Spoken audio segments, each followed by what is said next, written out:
Bonjour, bienvenue dans Rhinocéros. Alors ça ne vous aura pas échappé, le pays est à feu et à sang. Des hordes de Black Blocs ont déferlé dans les rues. Nos restaurateurs sont inquiets. Nos forces de l'ordre sont mobilisées. Et tout va bien se passer à condition que vous restiez chez vous.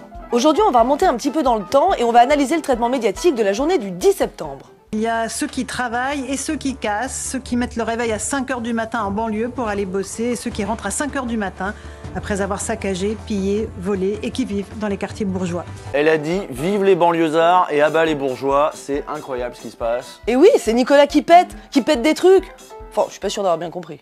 Il y a d'un côté la France qui paye tout, de l'autre la France qui détruit tout. Et il y en a marre de voir toujours les mêmes cagoulés de noir lancer des pavés sur les forces de l'ordre et entonner leurs éternels slogans d'extrême gauche pour semer le chaos. Bon là c'est vrai que c'est un peu chaotique comme description, mais c'est dommage parce qu'elle était intéressante cette journée du 10. Elle était intéressante parce qu'il s'est passé plein de choses. Il y a eu des occupations de ronds-points, des blocages de lycées, des manifs très sages et des manifs sauvages. On sent que les Français essaient des trucs. Ça fait quand même un bout de temps que les Français essayent plein de trucs pour résister aux attaques, quoi, pour défendre leur salaire, leur service public, leur modèle social.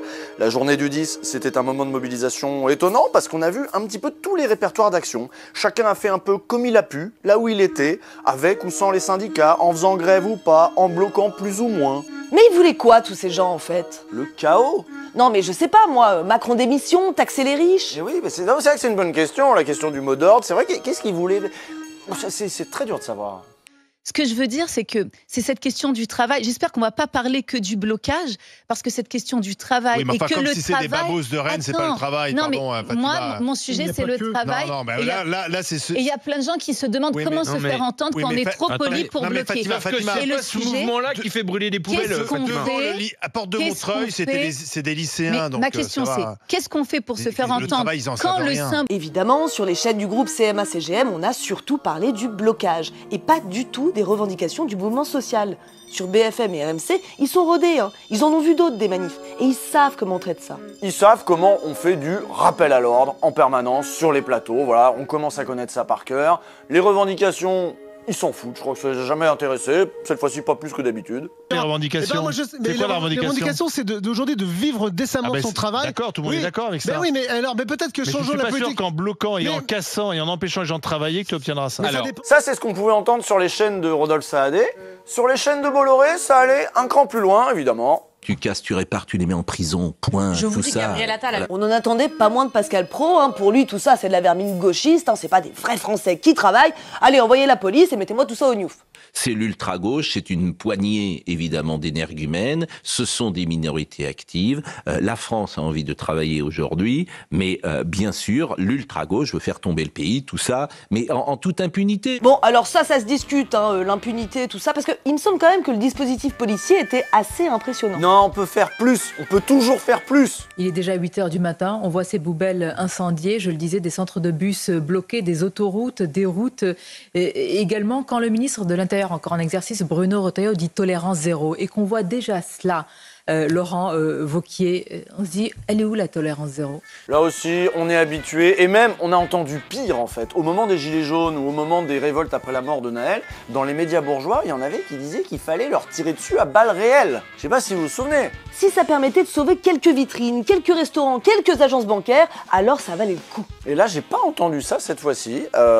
Bon, en même temps, c'était quand même plutôt calme, il n'y a pas eu beaucoup de casse. Oui, enfin, il y a quand même un restaurant qui a cramé. Vous voyez cette façade qui est totalement incendiée, avec effectivement le feu qui a pris sur plusieurs mètres à l'intérieur même de son restaurant. Ce qu'il me confiait, je vous le disais, c'est qu'il n'a pas fermé l'œil de la nuit. Effectivement. Des images insoutenables, évidemment. Ah oui, mais c'est bien filmé, hein. On voit bien tout le brûlé. On ne connaît pas exactement l'origine de ce feu, mais ce que l'on voit, c'est qu'il laisse des stigmates. Il y avait ici de la végétation, de la fausse végétation et désormais donc des flammes, du brûlé pour ce restaurateur. Voilà, un bien beau reportage au cœur des trucs brûlés. Ah oui, je pense que c'est l'image qui résume cette journée du 10 septembre. En tout cas, c'est surtout ça qu'on a retenu dans la matinale de BFM TV. Mais attention, regardez, c'est allé assez loin. Alors vous avez vu le décor, hein, on est encore au cœur du brûlé, mais là ça brûle en même temps. Il est à peu près 8 h du matin. Vous êtes avec votre café, vous vous réveillez, mais eux, ils sont déjà au service du grand patronat et ils vont poser les questions qui fâchent. Et des dégâts et quelques saccages, comme on a pu le constater hier, des violences qui ont un coût. D'où cette question ce matin, qui va payer? Et ils sont allés poser la question à des gens dans la rue. Alors vous aimeriez payer pour les trucs qui brûlent là, hein? Je suis pas là pour payer les dégâts que les autres engendrent. Bon, pour le resto qu'on a vu tout à l'heure, à ce moment-là, on savait pas vraiment qui avait mis le feu à la devanture. Le lendemain, on sera fixé. C'était une grenade lacrymogène lancée par nos forces de l'ordre, mais on s'en fout. C'est quand même impressionnant ces images, non? La piste accidentelle était à ce stade privilégiée et que ça pourrait être lié à l'intervention des forces de l'ordre. Néanmoins, ça illustre le climat social d'extrême tension qu'on traverse actuellement. Qu'est-ce que vous avez ressenti, vous, en voyant cette image? Et là, vous l'avez pas vu, mais c'est à Thierry Marx qu'elle pose la question. Thierry Marx, qui est restaurateur. Ah bah oui, un restaurateur, on se demande bien ce qu'il en pense des restos qui brûlent. Ah oui, très très bonne question de Perrine Storm. Oui. Aujourd'hui, il y a une inquiétude pour les commerçants dans l'état général, pour les restaurateurs bien sûr, parce qu'un feu de poubelle au milieu d'une place, c'est tout le quartier qui est verrouillé et plus d'exploitation. Eh bien, aujourd'hui, il y a une vraie inquiétude de ces restaurateurs. Et ce sont des clients qui ne veulent plus venir aussi. Bon, voilà, hein, je crois qu'on commence à se faire une bonne idée de ce que pensent les petits patrons. Je pense que tout le monde est unanime à la chambre de commerce. C'est pas bon pour les affaires, tout ça. Vous voyez, c'est ça, une chaîne patronale. C'est une chaîne qui, évidemment, va se placer du côté des patrons, des petits patrons, des grands patrons, et bien sûr du patron de la chaîne. D'ailleurs, Rodolphe Saadé s'était exprimé sur le mouvement du 10. Oui, le 10 septembre, hein, la veille de cette matinale, donc, les salariés du groupe CMA-CGM avaient même reçu un mail de leur boss les invitant à rester unis, leur expliquant que les entreprises ne sont pas des adversaires. Pour lui répondre, le SNJ-CGT de BFM RMC a produit un petit communiqué dans lequel les journalistes s'étonnaient d'une telle initiative, s'inquiétaient même de voir leur indépendance menacée. Parce que c'est vrai que c'est bizarre quand même de recevoir des consignes comme ça en plein mouvement social. Il fait pas confiance à ses journalistes, Rodolphe Saadé? En tout cas, ceux de la matinale, ils ont bien réagi, vous l'avez vu. Et ils sont même allés jusqu'à citer les propos de leur patron à l'antenne. Les symboles et les bâtiments pris à partie hier par les manifestants, le siège à Marseille du groupe CMA-CGM, auquel appartient notamment BFM TV. Dans une tribune publiée hier soir, le PDG du groupe, Rodolphe Saadé, dit regretter de voir un pays fracturé et rappelle que les entreprises ne sont pas des adversaires, mais des partenaires de la France. Bien sûr, parce qu'une entreprise qui se veut une entreprise moderne et qui crée de la croissance doit mesurer son impact social, son impact environnemental. C'est ça la croissance. Et là, c'est pas le Thierry Marx restaurateur qui s'exprime, ce n'est pas l'artiste, c'est bien davantage le patron lobbyiste, puisqu'on rappelle qu'il est président de l'Union des métiers et des industries de l'hôtellerie. Pas étonnant donc qu'il en profite pour demander aussi une baisse de TVA dans la foulée. Regardez les actions qui sont menées par l'Allemagne. Je vous donne juste une chose qui n'est pas forcément la meilleure, mais on va réduire par 3 la TVA. Voilà une action qui est concrète, qui tout de suite va faire en sorte de déverrouiller un certain nombre de choses. Merci beaucoup Thierry Marx d'avoir été sur le plateau de BFM Première, merci à vous. Donc ce matin-là, non seulement on n'a pas pu entendre les revendications des manifestants, mais en plus on a eu droit aux revendications des patrons. Non mais ça va aller là peut-être, non? Hein, c'est pour ça qu'il faut parler de médias patronaux.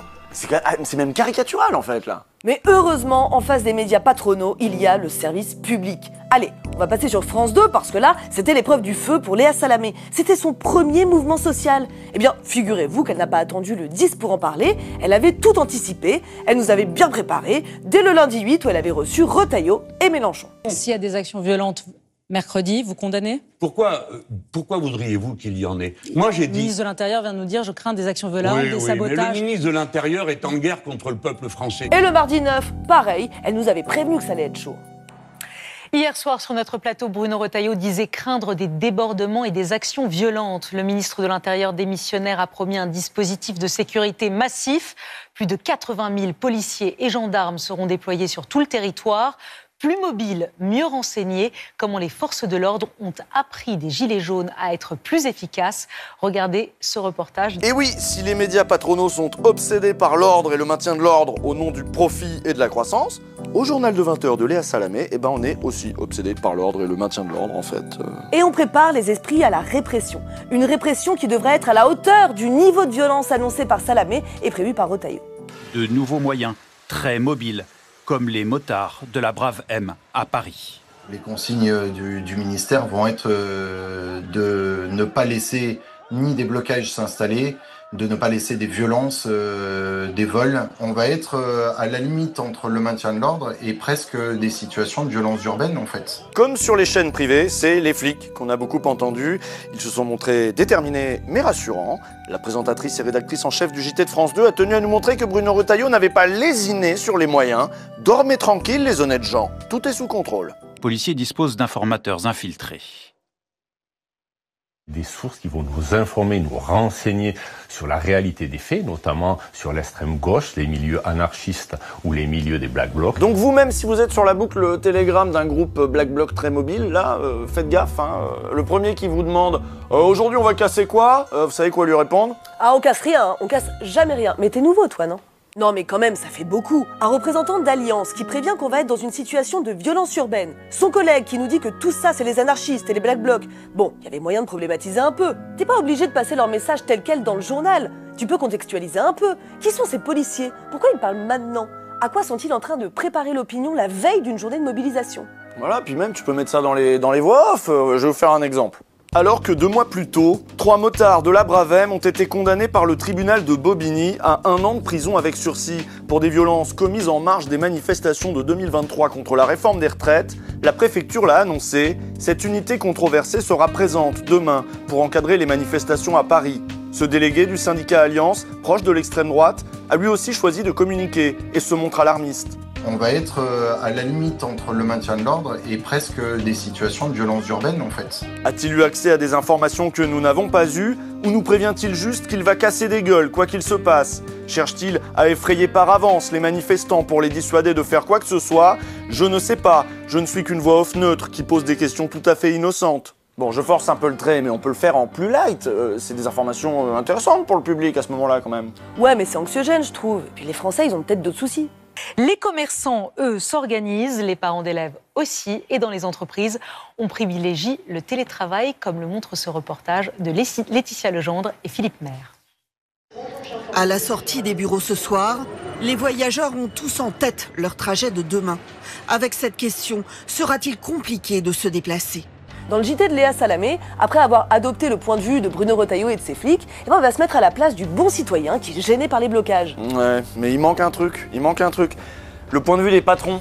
Elle y a pensé ça, Salamé, au point de vue des patrons? Et bien sûr qu'elle y a pensé. On a des marchandises qui viennent de loin, et si elles n'y arrivent pas, elles n'y arrivent pas. S'il y a des gros barrages, ça peut poser des problèmes sur plusieurs choses, parce qu'on n'a pas de solution bis. Le journal s'adresse donc à tout le monde, sauf à ceux qui veulent participer au mouvement en fait. Non, ceux-là ils comptent pas. Ceux-là c'est une masse informe, on les verra pas. On parlera d'eux, mais on va pas vraiment leur donner la parole dans le JT des honnêtes gens. Donc tout ça, c'était le 9, la veille de Bloquons tout. Maintenant, on va regarder le lendemain. Comment ça a été raconté tout ça le soir? Est-ce que ça a été un peu mieux que BFM TV? Parce que pour l'instant, la différence n'est pas flagrante, on est d'accord. Une journée émaillée d'incidents. 473 interpellations. Ici à Paris, les forces de l'ordre se retrouvent acculées. La confrontation dure une quinzaine de minutes. Plus loin, les policiers tentent de protéger la gare du Nord. Bon voilà, en gros c'était le bordel, vous avez vu, il y a eu une confrontation avec la police qui a duré 15 minutes. C'était quasiment la guerre civile. Puis avec les poubelles et tout, non mais c'est terrifiant. Et puis il y a eu 473 interpellations. On sait pas ce qu'ont fait ces gens, mais les flics devaient avoir de bonnes raisons de les interpeller, on imagine. La semaine suivante, Street Press a publié une enquête qui passait au crible cette journée émaillée de violences policières. Le site d'information comptabilisait plus d'une cinquantaine un peu partout en France, avec des vidéos, des photos et des radios de fracture. Dans l'article, une des 473 interpellations, dont le JT de Salamé semblait se réjouir, était racontée en détail. C'était celle d'un jeune homme de 19 ans, étudiant en journalisme. Alors qu'il levait les bras, il a reçu un déferlement de coups de matraque avant d'être jeté et frappé au sol. Ils ont pris mon crâne et l'ont tapé contre le béton plusieurs fois. D'après son témoignage, les policiers ne s'arrêtent et l'assoient qu'en apercevant son visage couvert de sang et la grosse flaque par terre. Les 2 jeunes hommes subissent alors une pluie d'insultes et de « ferme ta gueule ». L'un des policiers se moque « on vous a bien cassé la gueule ». Bon, c'est peut-être un problème ces méthodes. Faudrait peut-être interroger ce niveau de répression. Si ça avait été en Chine, en Turquie, en Russie, la question serait posée, on aurait problématisé le truc. Mais alors là, non, dormez tranquille, bonnes gens. Non, là il y a des questions plus importantes. Par exemple, est-ce que toute cette agitation gratuite du 10 n'a pas un peu gâché la journée des honnêtes gens? Ceux qui voulaient aller travailler, si ça se trouve, ils ont perdu une demi-heure dans les blocages. Les automobilistes sont obligés de prendre leur mal en patience. Qu'il y ait des causes qui soient légitimes, je veux bien, mais là, ce que je remets en cause, c'est le moyen d'action et le blocus complet. Donc là, ça ne profite à personne, ni à leur mouvement, ni à nous. Ouais, je comprends le mouvement, mais je comprends pas pourquoi ils font chier tout le monde. Pourquoi ils bloquent tout le monde pour ça. On veut juste aller bosser et passer 1 heure de plus sur la route pour ça. Moi, j'ai rien demandé. On peut s'attarder 2 secondes sur le bandeau aussi, peut-être. Là, c'était Rennes sous tension, quand même. Et les badauds, là, dans leur caisse, ils ont pas de synthé, on connaît pas leur profession, ni rien. C'est juste des gens. Des honnêtes gens. Des gens normaux. Des hommes blancs d'âge moyen qui travaillent. Et alors là, attention, si vous avez regardé que BFM TV ou France 2, vous le savez peut-être pas, mais des gens normaux, il y en avait aussi de l'autre côté, chez les bloqueurs et les bloqueuses. Pour savoir ça, il fallait allumer la télé le 11 septembre et mettre France 3 Normandie, par exemple. Bon c'est complètement une autre ambiance, attention. À Rouen, hier soir, syndicats et collectifs citoyens préparent déjà la suite du mouvement Bloquons Tout. L'idée, c'est de ne pas recommencer une stratégie qui nous a conduit souvent à la défaite, c'est-à-dire de faire une belle journée et ensuite d'en faire une autre belle quelques semaines plus tard et puis ensuite on ne sait pas quand. Donc là se pose la question de continuer. Demain, 18h, on prépare la suite, on prépare des tractages, des collages, des débrayages dans les boîtes, bloqués, Carrefour. Ah oui, ça fait moins peur d'un coup. Ouais, mais essayez chez vous les JT locaux du service public, parfois c'est complètement différent. En tout cas sur France 3 Normandie, l'ambiance c'était plutôt ça. Et aujourd'hui, surtout parce que c'est un appel national, parce que ça fait plusieurs fois que les gouvernements successifs, ils se foutent littéralement de nos revendications et ne les écoutent pas. Donc c'est important aujourd'hui de se mobiliser. C'est pour ça qu'ils en veulent à Emmanuel Macron et à ses premiers ministres qui se succèdent et qui restent sourds à leurs attentes. Le mécontentement est général. Ah mais carrément, ils parlent des raisons de la mobilisation. Ils expliquent pourquoi les gens sont dans la rue. Alors ça peut être ça un JT ? Ça peut des fois, ouais. Dans ce JT du midi, il y avait plusieurs sujets. Certains tournaient en ville, d'autres à la campagne, sur les ronds-points, devant les entreprises. Ah, et puis vous le saviez peut-être pas, mais il y avait des syndicalistes aussi, dès le 10, bien avant le 18. C'était pas que des Black Blocs. Après, tout le monde est à sa place ici, tout le monde. Bon, pas les fascistes, mais tout le monde.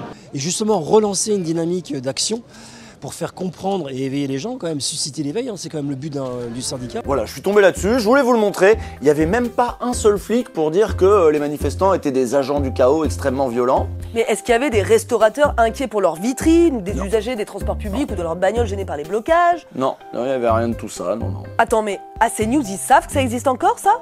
Et que c'est payé avec les impôts de Pascal Praud?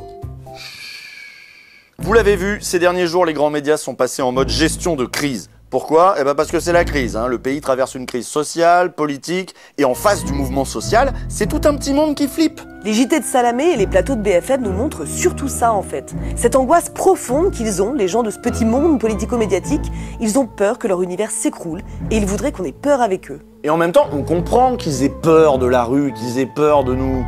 Vous pensez qu'ils seraient reçus comment, ces gens-là, s'ils descendaient voir comment ça se passe dans les cortèges? Vous pensez qu'ils seraient traités en journalistes ou en adversaires? Est-ce que Léa Salamé pourrait seulement mettre un pied dans une manif? Elle est perçue par certains comme une journaliste plutôt de gauche, son compagnon est même un responsable de premier plan de la gauche. Mais vous vous souvenez de ce 1er mai 2024 où il avait fallu l'exfiltrer à Saint-Étienne sous les huées des manifestants? Et sans doute que les journalistes de France 3 Régions ont moins peur de la rue que ces gens-là. Peut-être parce qu'ils sont un peu moins déconnectés, parce qu'ils sont eux-mêmes plus jeunes, plus précaires que ces stars parisiennes de l'info qui célèbrent la répression et ne daignent même pas donner la parole aux manifestants. Allez, imaginons. Peut-être que les Français seraient un peu moins défiants face aux médias s'ils n'avaient pas l'impression, justement, de n'être jamais traités que comme des adversaires. Bon, force à tout le monde, on reste mobilisé, on va bien y arriver à un moment. Oui, alors cramez pas trop de restaurants, parce que c'est bien gentil vos petites histoires, mais faut penser à l'économie quand même, hein. Voilà, on pourra pas dire que nous on n'appelle pas au calme aussi. Et puis n'hésitez pas à faire un don à Blast. Ah oui, ça c'est important.